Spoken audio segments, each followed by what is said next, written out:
नमस्ते अनि स्वागत छ मेरो नेपाली सादा रेसिपीमा।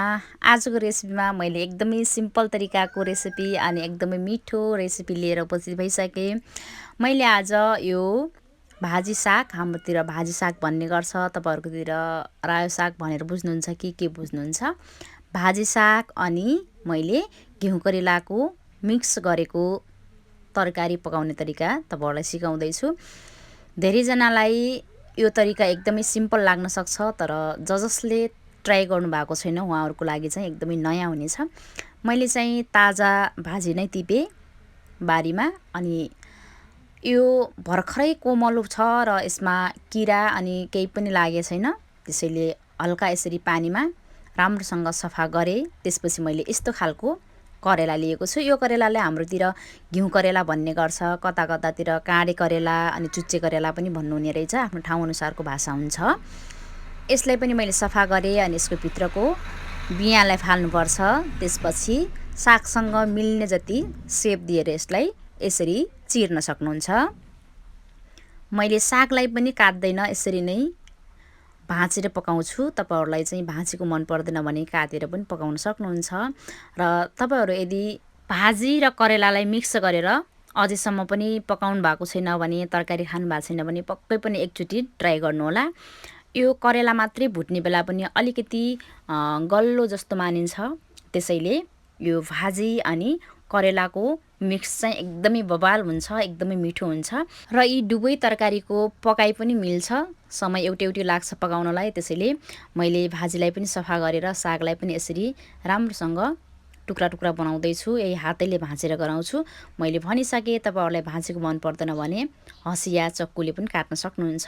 मैले चाहिँ करेलालाई पनि यतिको टुक्रा टुक्रा बनाएँ अनि भाजीलाई पनि यसरी, सागलाई पनि यसरी रेडी गरे। र मैले अब यहाँनिर पकाउने भाँडा तकाउँदै छु। मैले किटको कराईमा पकाउँदै छु। तपाईहरुले जुन सामान प्रयोग गर्नुहुन्छ भान्सामा तरकारी पकाउनलाई त्यही सामानमा पकाउनु होला। र तपाईको तरकारी कति छ त्यही अनुसारको आवश्यकता अनुसार तेल राख्नु होला। र तेल तातिसकेपछि यसको मसलाको लागि मैले 2 वटा सुकेको खुर्सानी राख्दै छु। यदि पिरो खानुहुन्छ भने, तर पिरो खानु हुँदैन भने त्यतिकै सिम्पल त्यतिकै तेलमा पकाउँदा पनि हुन्छ सागलाई। र यो खुर्सानीलाई अलिअलि कालो कालो हुने गरी मैले फ्राई गर्छु। त्यसपछि मैले अब सिधै सुरुमा मैले करेलालाई राख्छु।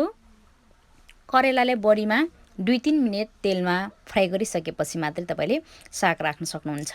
साग चाहिँ यस्तो ताजा तातिएको तेलमा राख्ने बेला एकैचोटी त्यसको पातहरु डढ्ने सम्भावना हुन्छ। त्यसैले हल्का यसरी सुरुमा करेला राखिसकेपछि तपाईले सागलाई राख्न सक्नुहुन्छ। र यो भर्खरै सफा गरेको हुनाले करेलाबाट पनि अनि सागबाट पनि हल्का पकाउँदै गर्ने बेला पानी आउँछ, केही फरक पर्दैन। र यसरी 2-3 मिनेट जति चलाइसकेपछि अब यसमा सागलाई पनि राखिदिने। र सागलाई राखिसकेपछि पनि राम्रोसँग चलाउँदै लैजाने। मैले आफूसँग जति तयार गरेको छु त्यति सागभरलाई एकैचोटी राख्दै छु। र अब यसलाई पनि राम्रोसँग 5-10 मिनेट जति चलाइराख्ने र यसरी चलाउँदै गर्ने बेला पाक्दै पनि जान्छ। र यो भर्खरै पखालिएको पानी भएर चाहिँ हल्का पानी पनि आउँछ। र त्यही पानी सुकुन्जेल चाहिँ यो दुवै तरकारी पाकेर पनि रेडी हुनेछ। यसरी चलाउँदै जानुस्। र 5-7 मिनेट यसरी चलाइसकेपछि अलिकति नरम भए जस्तो हुन्छ र तरकारी कति बन्यो त्यो पनि आइडिया आउँछ। त्यतिको भइसकेपछि तपाईलाई कति आवश्यक नुन लाग्छ त्यही अनुसारको नुन राख्न सक्नुहुनेछ। र सुरुमै राख्ने बेला चाहिँ साग अनि यस्तो हरियो तरकारीहरु अलिकति घट्ने, पाक्दै गर्ने बेला घट्ने हुनाले चाहिँ नुनको कतिपय व्यक्तिहरुले चाहिँ नुन राख्ने बेला आइडिया थाहा हुँदैन। त्यसैले हल्का घटिसकेपछि चाहिँ यतिको चाहिन्छ होला भनेर आइडिया आउँछ। हेर्न सक्नुहुन्छ तपाईले यहाँनिर तरकारीमा पुरै पानी आइसकेको छ। अब यो पानी सुकुन्जेल चाहिँ बेला बेला चलाउँदै पकाउँदै चलाउँदै पकाउँदै गर्नुभयो भने यो पाकेर रेडी भइहाल्छ। हेर्दै जानु होला। हेर्न सक्नुहुन्छ तरकारी चाहिँ पाक्दै छ र अगाडि जुन पानी आएको थियो त्यो पानी पनि सुकिसकेको छ। मैले यसमा कुनै पनि बाहिरको पानी राखेको छैन। पकाउँदा पकाउँदै आएको पानी नै यसलाई पकाउन पुगिहाल्छ। र यसरी पाकिसकेपछि यस्तो देखिएको छ। र हेर्न सक्नुहुन्छ यसलाई बढीमा 15 मिनेट 20 मिनेट जति चलाइचुले गर्दा यताउति गर्दा पकाउँदै गर्ने बेला पाकेर रेडी भइहाल्छ मेरो तरकारी। यो करेला अनि भाजीको मिक्स तरकारी चाहिँ रेडी भइसक्यो।